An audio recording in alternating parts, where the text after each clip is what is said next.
नमस्कार, मैं नेहा विश्वकर्मा। शुरुआत करते हैं बुलेटिन की। प्रधानमंत्री नरेंद्र मोदी आज राजस्थान और मध्य प्रदेश के दौरे पर रहने वाले हैं। पीएम मोदी दोनों ही राज्यों में कई विकास परियोजनाओं की शुरुआत करने वाले हैं। पीएम मोदी राजस्थान को लगभग 7,000 करोड़ रुपए और मध्य प्रदेश में लगभग 19,260 करोड़ रुपए के लागत के प्रोजेक्ट की सौगात देंगे। पीएम मोदी का ये दौरा इसलिए भी चर्चा में है क्योंकि दोनों राज्यों में इस साल चुनाव है। बता दें कि पीएम मोदी पहले राजस्थान के चित्तौड़गढ़ पहुंचेंगे। यहां पर लगभग 7,000 करोड़ रुपए के विकास की विभिन्न परियोजनाओं को सौंपेंगे। इसके बाद पीएम मोदी राजस्थान की जनता को संबोधित करने वाले हैं। वहीं मध्य प्रदेश में पीएम मोदी का दौरा दोपहर में होने वाला है। पीएम मोदी दोपहर में 3:30 बजे ग्वालियर पहुंच सकते हैं। यहां पर पीएम मोदी लगभग 19,260 करोड़ रुपए की कई विकास योजनाओं का शिलान्यास करेंगे।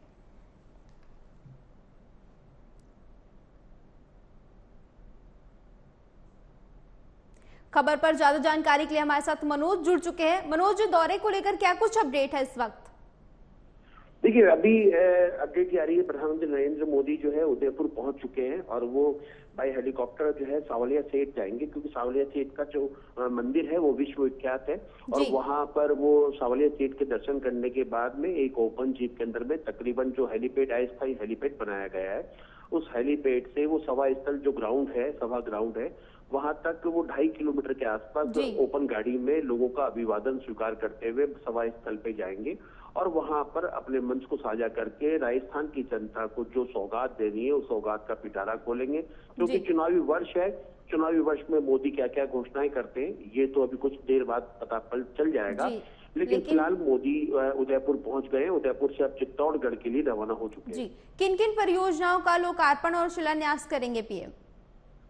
देखिए, तकरीबन ये 7,000 करोड़ रुपए की योजनाएं हैं। इनमें क्या क्या घोषणा करते हैं ये तो अभी कुछ देर के बाद में मालूम पड़ेगा। लेकिन क्योंकि जैसा मैंने आपको पहले बताया कि चुनावी वर्ष होने के कारण, क्योंकि राजस्थान के अंदर में अशोक गहलोत की जो योजनाएं हैं उसका बीजेपी अभी तक कोई तोड़ नहीं निकाल पाई है। क्योंकि राजस्थान के अंदर में कांग्रेस जहां 156 सीट का नारा लेके चल रही है, वहीं भारतीय जनता पार्टी मोदी फेस पे चुनाव लड़ने का प्रयास कर रही है। क्योंकि राजस्थान के अंदर में भारतीय जनता पार्टी अपनी गुटबाजी में ही इतनी परेशान है कि वो अभी तक ये निर्धारित नहीं कर पाई है कि इनका मुख्यमंत्री चेहरा कौन होगा। और जिस प्रकार से वसुंधरा राजे को दरकिनार किया गया है उसको देखते हुए ये साफ तौर पे लगता है कि मोदी कुछ मन लुभावनी घोषणा कर सकते हैं। लेकिन क्योंकि जैसा कि मैं आपको दोबारा बता दूं कि मुख्यमंत्री की जितनी भी घोषणाएं हैं, जितनी भी योजनाएं चल रही है, उनका तोड़ भारतीय जनता पार्टी के पास नहीं है। लेकिन आज मोदी जो अपनी योजनाओं का पिटारा खोलते हैं उनमें क्या क्या योजनाएं होती है ये अभी कुछ देर में मालूम पड़ जाएगा। मनोज, क्या लगता है कि पीएम के दौरे के दौरान या फिर बाद में सूची भी जारी की जा सकती है? बिल्कुल निश्चित तौर पर, क्योंकि ये कयास लगाए जा रहे हैं। तकरीबन 30 से 40 नामों के ऊपर विचार जो है पूरा हो चुका है बीजेपी ने। और क्योंकि मोदी अब इस 5 तारीख को राजस्थान के दौरे पे रहेंगे, जैसा कि सूत्रों के हवाले से खबर आ रही है, क्योंकि एक हफ्ते के अंदर मोदी का ये दूसरा दौरा है और अगर 5 तारीख को आते तो मान के चलिए 10 दिन के अंदर मोदी का तीसरा दौरा हो जाएगा राजस्थान में। तो सूची की घोषणा ऐसा है जैसे ही मोदी जो है दिल्ली पहुंचेंगे, क्योंकि रायशुमारी कल दिल्ली के अंदर में कोर कमेटी की जो मीटिंग थी उसमें तकरीबन 30 से 40 नामों पर विचार किया गया है, तो उनकी घोषणा हो सकती है। लेकिन अभी फिलहाल मोदी के जाने के बाद में कयास लगाए जा रहे हैं कि शाम तक या कल तक इन नामों की घोषणा हो सकती है। बहुत बहुत शुक्रिया मनोज, ज्यादा जानकारी के लिए। आज देश भर में राष्ट्रपिता महात्मा गांधी की 154वीं पूर्व प्रधानमंत्री लाल बहादुर शास्त्री की 119वीं जयंती मनाई जा रही है। इस अवसर पर आज देशवासी उन्हें याद करके श्रद्धांजलि अर्पित कर रहे हैं, जहां उत्तर प्रदेश के मुख्यमंत्री योगी आदित्यनाथ ने भी राष्ट्रपिता और पूर्व प्रधानमंत्री लाल बहादुर शास्त्री को उनके जन्मदिन पर याद किया और श्रद्धांजलि दी। तस्वीरें देख रहे हैं आप। उत्तर प्रदेश के मुख्यमंत्री योगी आदित्यनाथ ने पूर्व प्रधानमंत्री लाल बहादुर शास्त्री को श्रद्धांजलि अर्पित की। 119वीं जयंती है लाल बहादुर शास्त्री की। इस मौके पर योगी आदित्यनाथ ने उन्हें उनकी माला पहनाया। इसके साथ ही उन्होंने महात्मा गांधी को भी माला पहनाकर श्रद्धांजलि दी है। तस्वीरें देख रहे हैं आप। उत्तर प्रदेश के मुख्यमंत्री योगी आदित्यनाथ ने लाल बहादुर शास्त्री जी और राष्ट्रपिता महात्मा गांधी को श्रद्धांजलि दी है। महात्मा गांधी की 154वीं जयंती और लाल बहादुर शास्त्री की 119वीं जयंती। इस अवसर पर उत्तर प्रदेश के मुख्यमंत्री योगी आदित्यनाथ ने उन्हें याद किया और श्रद्धांजलि अर्पित की। तस्वीरें देख रहे हैं आप गोरखपुर से, जहां पर योगी आदित्यनाथ ने लाल बहादुर शास्त्री और महात्मा गांधी को याद किया। और राजस्थान में अब प्लेसमेंट एजेंसियों के जरिए राजकीय विभागों में संविदा पर कर्मियों लगाने की प्रथा बंद होगी। प्रदेश राजस्थान सरकार लॉजिस्टिक सर्विस डिलीवरी कॉरपोरेशन नाम से सरकारी कंपनी का गठन करेगी। ये फैसला रविवार को मुख्यमंत्री अशोक गहलोत की अध्यक्षता में हुई कैबिनेट की बैठक में किया गया। राजस्थान वक्फ नियम 2023 के प्रारूप का अनुमोदन के अलावा 80 से अधिक सामाजिक संस्थाओं को भू आवंटन और धारियावाद घटना की पीड़िता को सरकारी नौकरी देने सहित कई महत्वपूर्ण फैसले लिए गए हैं। साथ ही प्रताप सिंह खाचरीवास ने बीजेपी पर आरोप लगाए हैं कि जब क्रूड ऑयल $90 से कम हो गया है तो पेट्रोल डीजल पर टैक्स ज्यादा क्यों लिया जा रहा है।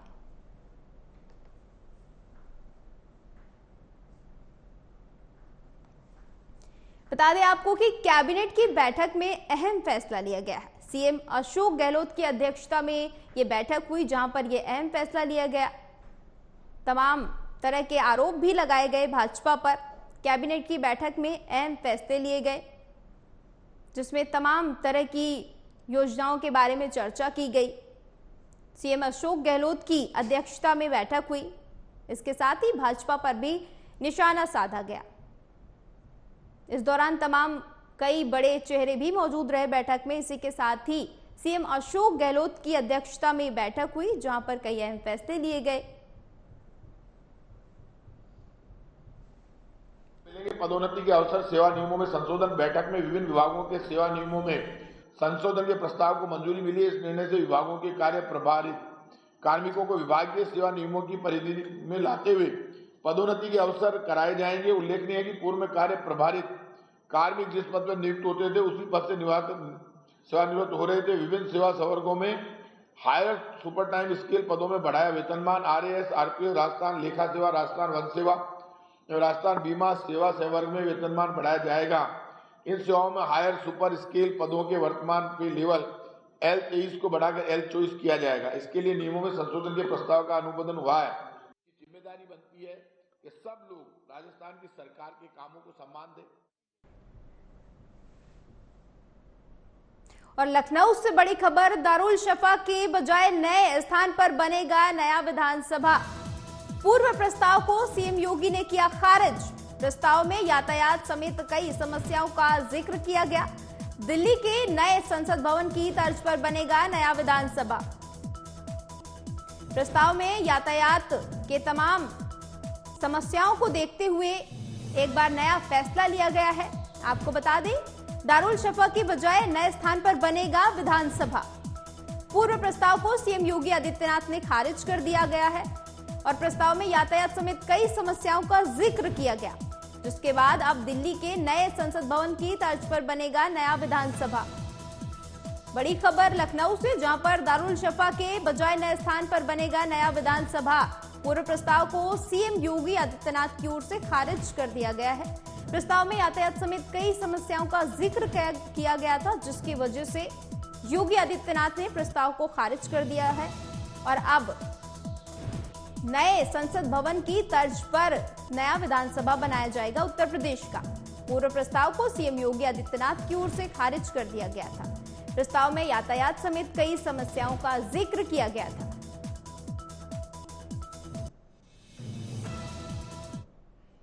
और आज गांधी जयंती है। इस मौके पर प्रधानमंत्री नरेंद्र मोदी ने राजघाट पहुंचकर बापू को श्रद्धांजलि दी। इससे पहले पीएम मोदी ने ट्वीट के जरिए कहा कि गांधी जयंती के विशेष अवसर पर मैं महात्मा गांधी को नमन करता हूं।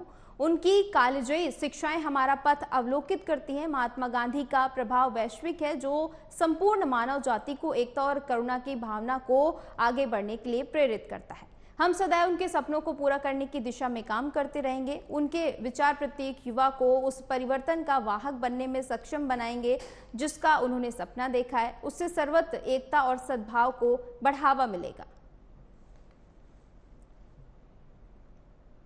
तस्वीरें देख रहे हैं आप प्रधानमंत्री नरेंद्र मोदी की। उन्होंने महात्मा गांधी को श्रद्धांजलि दी।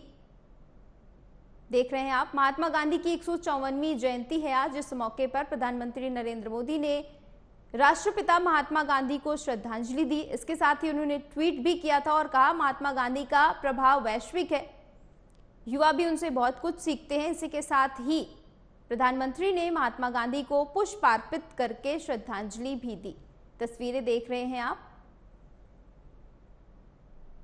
और एक और बड़ी खबर, आईएसआई का संदिग्ध आतंकी शाहनवाज गिरफ्तार हो चुका है।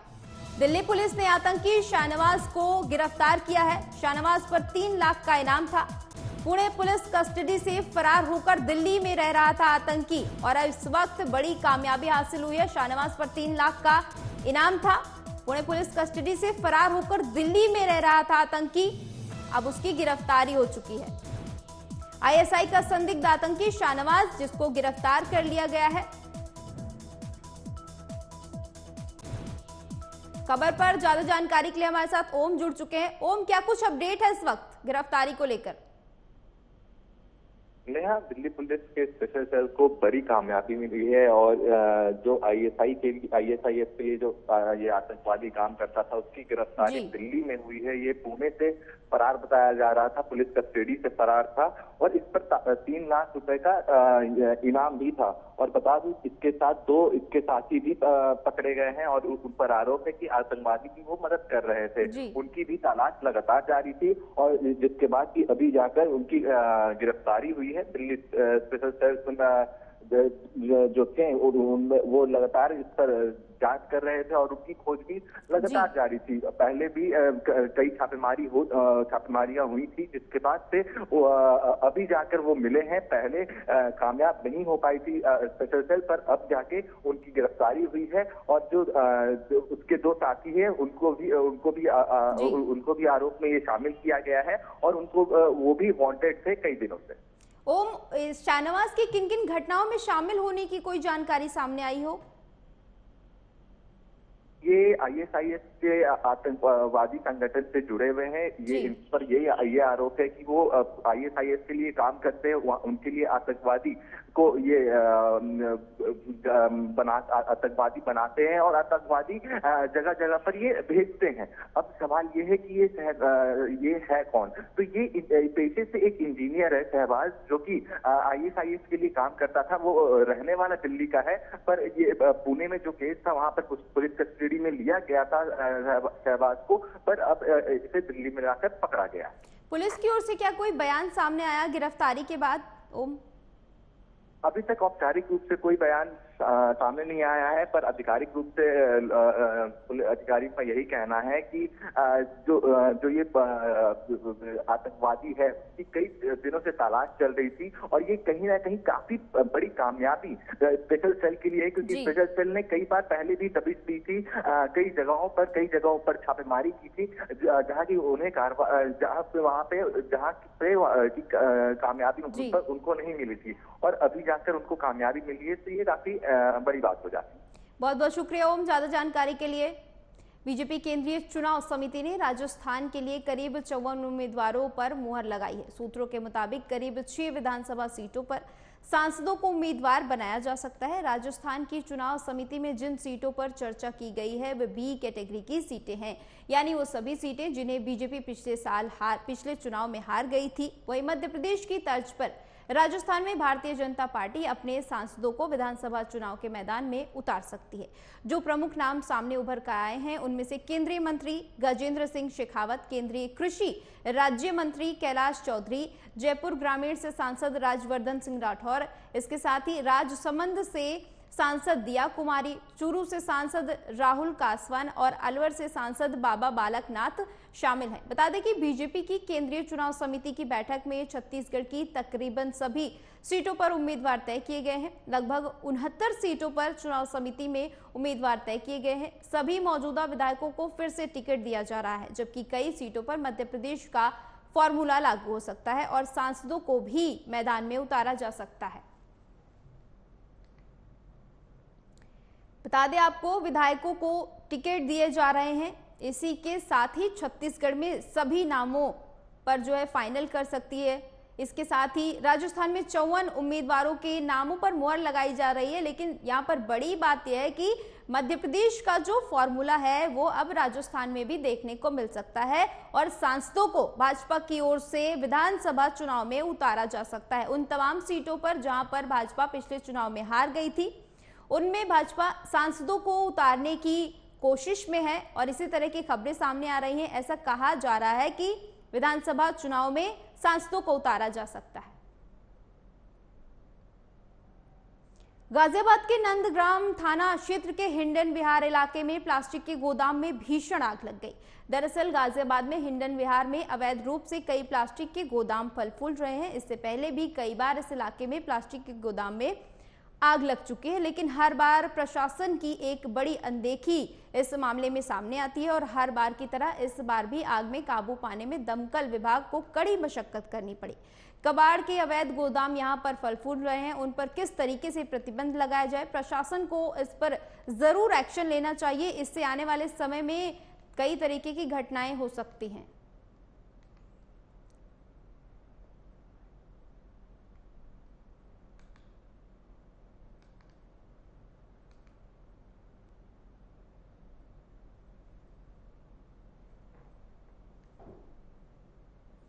खबर पर ज्यादा जानकारी के लिए हमारे साथ प्रवीण जुड़ चुके हैं। प्रवीण, इस वक्त क्या कुछ अपडेट है?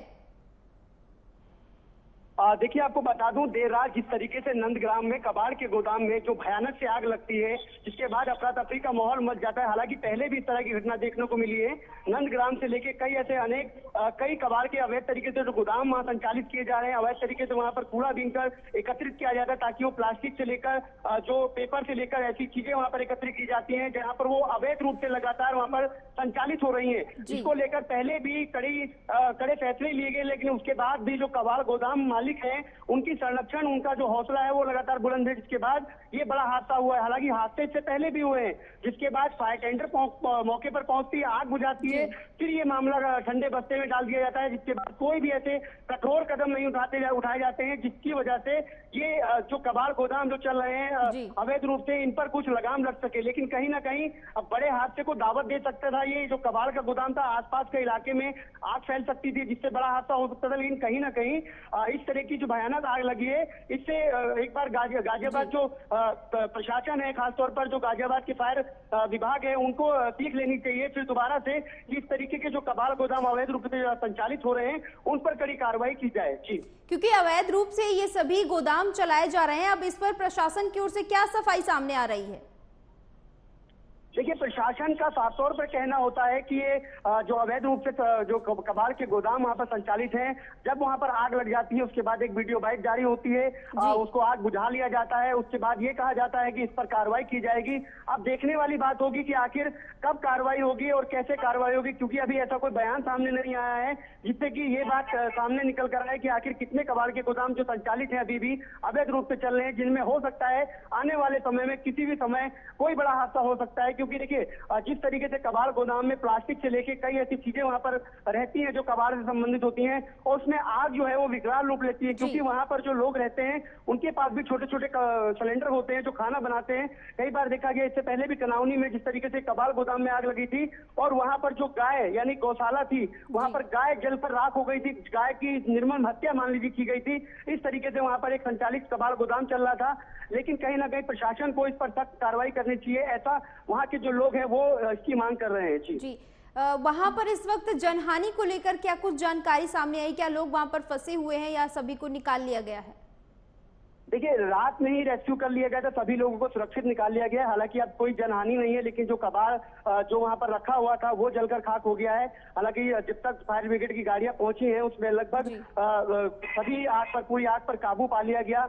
जिसके बाद स्थानीय लोगों ने भी काफी मशक्कत की थी। स्थानीय लोगों ने भी आग बुझाने का प्रयास किया था, लेकिन आग विकराल रूप लेती जा रही थी, क्योंकि आग का जो अंबार है वो खासतौर पर वीडियो में देख सकते हैं किस तरीके से विकराल रूप ले रही थी। हालांकि अगर जल्दी नहीं फायर ब्रिगेड की गाड़ियां पहुंचती तो कहीं ना कहीं बड़ा हादसा होने के आशंका थी। जी, बहुत बहुत शुक्रिया प्रवीण, ज्यादा जानकारी के लिए। देश भर में स्वच्छता अभियान चलाया जा रहा है, तमाम केंद्रीय मंत्री भी इसमें हिस्सा लेते हुए नजर आ रहे हैं। वहीं गुजरात में 6 बटालियन एनडीआरएफ के कर्मियों ने नागरिक प्रशासन के साथ झील सूरसागर में स्वच्छता ही सेवा सफाई अभियान में हिस्सा लिया।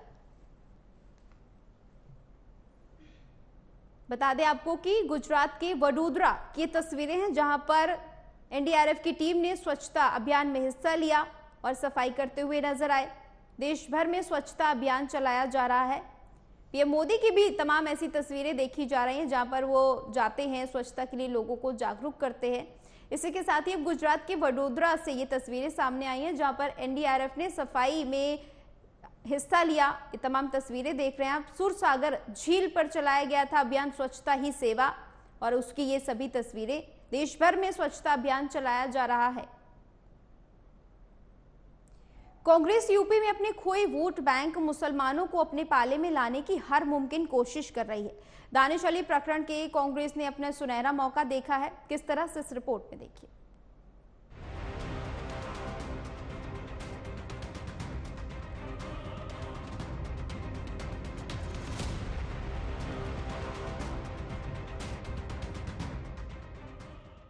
लोकसभा चुनाव को लेकर विपक्षी गठबंधन इंडिया की धुरी बनी कांग्रेस उत्तर प्रदेश में अपना खोया वोट बैंक सहेजने की कोशिश में जुटी है।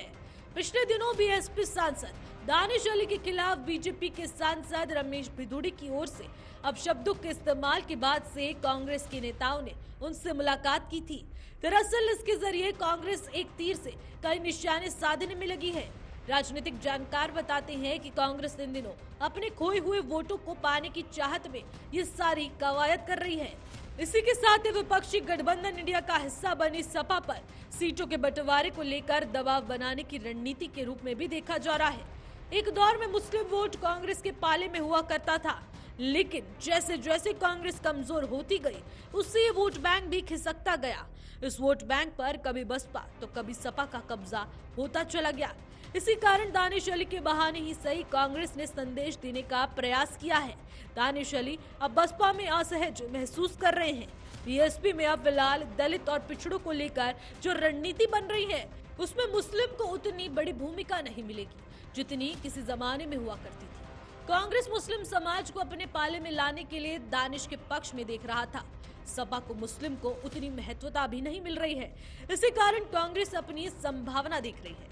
जब से इंडिया गठबंधन बना तब से कांग्रेस विभिन्न वर्गों से मिल रही है। खासकर कांग्रेस नेता अपने खोए हुए वोटरों से मुलाकात कर रहे हैं, चाहे दलित हो या मुस्लिम। दानिश अली के साथ जो प्रकरण हुआ, कांग्रेस को लगता है अगर वे दानिश के साथ खड़े रहते तो मुस्लिम वर्ग में एक संदेश जाएगा कि कांग्रेस जो है मुस्लिम के हक के लिए लड़ती है। Bureau report, AMV network.